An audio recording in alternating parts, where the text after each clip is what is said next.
Now, as silly as a topic this sounds, it actually does fit very strangely as a story. Garou is a hero hunter who became a monster while maintaining his humanity, with him ultimately regretting what he's done after completing his goal. Meanwhile, Gohan was someone who had a monstrous power always inside of him, but his humanity is what ultimately held him back, leading into him slacking off and protecting the world in a different way. So what if during the time Gohan got a little rusty and was playing superhero, managed to come across the avatar of God himself? We're just gonna take Cosmic Fear Garou and drop him into West City like he was a part of the Buu Saga filler episodes. And yes, we are using Cosmic Garou because any other version of Garou would just get one-shotted by Gohan. And I'm not even just applying this to Saiyaman, like Gohan by the Saiyan saga would probably one-shot any version of Garou that isn't Cosmic Garou. So Cosmic Garou versus Saiyaman Gohan, who wins? Well, let's find out.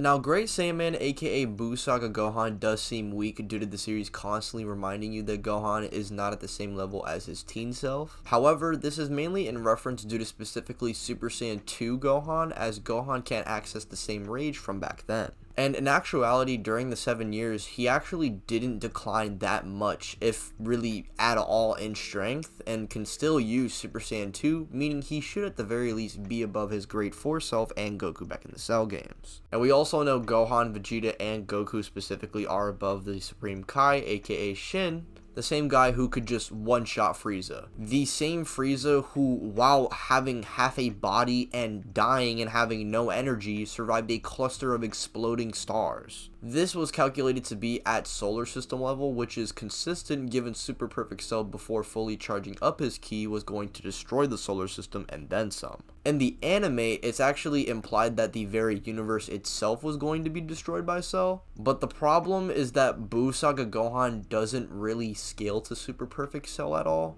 So it's probably safer to upscale him from the Frieza stuff I mentioned, but again, it is something to bring up. I could say because Dabura and Cell are relative, Gohan should be universal, but I feel that's a little fallacious since this Gohan isn't even relative to the one that fought Cell to begin with. As if he was equal or even stronger than Super Perfect Cell, it would just contradict the Gohan getting weaker stuff. Anywho, we can now get into Gohan's speed, which is around massively faster than light, since Goku even as a child was reacting to light and lasers, and Gohan cliffed this version of Goku by the age of 4. That should at least put into perspective just how fast this version of Gohan is, as he's gotten astronomically more powerful. Now, as for Gohan's techniques, Gohan typically utilizes the Masenko, Kamehameha, after images, and his ultimate power, that being an addiction to alcohol. I'm just kidding. His best thing going for him is probably his martial arts skill, as not only is it relative with that of Goku's, who has cliffed the likes of Master Roshi long ago, and this is the same guy who knows every single martial art move on the planet.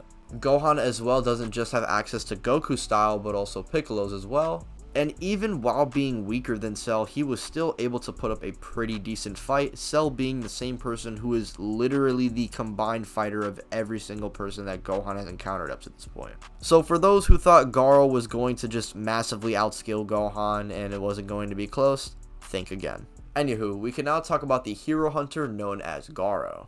Now, Garou was just a regular martial artist before then evolving into something much more. He would go through the stages of monsterization with Saitama stopping everything that Garou could throw at him, and after seemingly being defeated, we'd see for the first time someone full on have a conversation with God, and even manage to take some form of an avatar as God himself. This allowed Garou to awaken into Cosmic Fear Garou and finally became worth Saitama's time. The reason for this is because he can actually copy Saitama's power and add it to his own.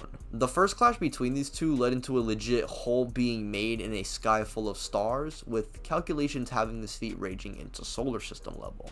Garou after this, mind you, gets much stronger, but this would probably only put him at multi-solar at best. Even though this feat is at the beginning of their fight and before Garou getting massively stronger, this is probably the best feat for him, so we could move on to speed now.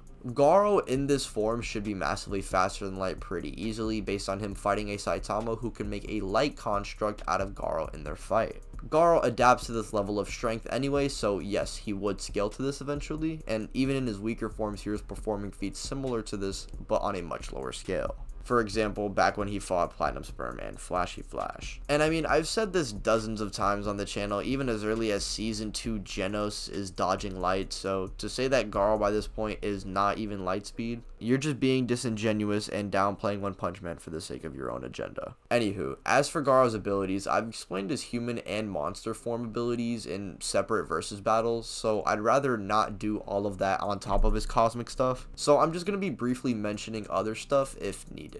Garou now, due to his cosmic power, is able to now copy real life phenomena and somehow weaponize natural disasters. We see this with him literally creating a gamma ray burst along with making nuclear bombs. Garou with his fighting style can hit your vitals, reflect your attacks back at you with double the force, rip you into pieces with razor sharp attacks, can predict anything you can do, and if all of that wasn't bad enough, bro could just make a Gohan mode unironically to match him in terms of power, which could allow him to become an even bigger threat than Saiyaman himself. But enough yapping, let's answer the question, could Garou hunt Great Saiyaman? This fight is low-key a toss-up, but I'm going with Great Saiyaman more times than not. In terms of who hits harder, well, we know that the calc of Garou and Saitama's fist clashing is in the same tier as the explosion a half-dead Frieza somehow survived. And I know Garou does get a lot more powerful, but we have to understand that this is Frieza from the Namek saga. For those who don't really understand Dragon Ball scaling, even before fighting the likes of the androids, they were aware that they were threats way greater than Frieza, and if they were not prepared for threats stronger than him, then they shouldn't even bother showing up. Which we would then see not only base Gohan pull up, but the other human Z fighters. Meaning, yes, even base Gohan in the android saga before training in the time chamber would be stronger than Frieza. Well, actually, he'd be stronger than Mecha Frieza, who's stronger than Super Saiyan Goku, who's stronger than Frieza. And as we know, he would train in the hyperbolic time chamber, attain Super Saiyan, and then even Super Saiyan 2.